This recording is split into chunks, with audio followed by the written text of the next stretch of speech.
वेळेनुसार बरोबर आपल्याला कोणाला गुगली टाकायची. मी काल परवा कुठेतरी सांगितलं, म्हणले नाही आता मला मुंबई, तो लगेच एक जणाने उचल्याने उचललं, म्हणले लोकसभात लढून दाखवा त्यांनी. मी संध्याकाळी सांगितलं, अरे मी येड्या तुझ्यासाठी गुगली टाकली तर तू लगेच उचलल्यासारखं उचललं केलं का? तुझ्यासाठी तुम्ही कधी पण तुझ्यासाठी कधी पण. आता मला कोणीतरी कार्यक्रम पत्रिका दाखवली, आता उद्या आपल्या जिल्ह्याचे आदर्श पालकमंत्री उद्या जिल्ह्यात अरे म्हणावं तू काम मंजूर करेन त्याचे उद्घाटन कर ना.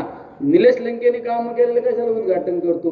मी तिकडे 7 कोटीची योजना पळशी आपल्या आश्रमशाळा बांधली, 7 कोटीची आश्रमशाळा बांधली, त्याचं उद्घाटनाला चाललं. अरे स्वतःच्या झेंड्यावर पंढरपूर करायचं शिक, दुसऱ्याच्या झेंड्यावर आपलं तर ओपन असतं. खालच्याला काय सांगायचं, वरच्याला सांगतो डायरेक्ट. आता पारण्याची एसटी स्टँड मी मंजूर करणार, आता त्याचे पाणी, कोर्टाची इमारत मी मंजूर करून आणली, त्याची पाणी, यार दुसऱ्याची पाणी. मी तर दुसऱ्याच्या कामावर सुद्धा जात नाही कधी.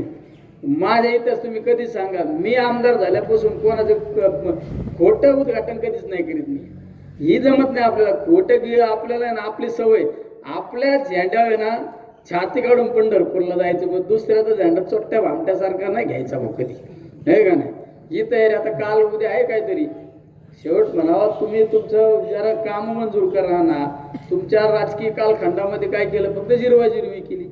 आज डीपीटीसीत काय, फक्त डीपीटीसीत काहीतरी मिटिंगवर मला सांगितलं, डीपीटीसीत विकासाच्या बाबतीत एक चर्चा नाही. पण शेवट जाऊ द्या, ज्याला काय करायचे त्याला करायचं, लकलाप लागू.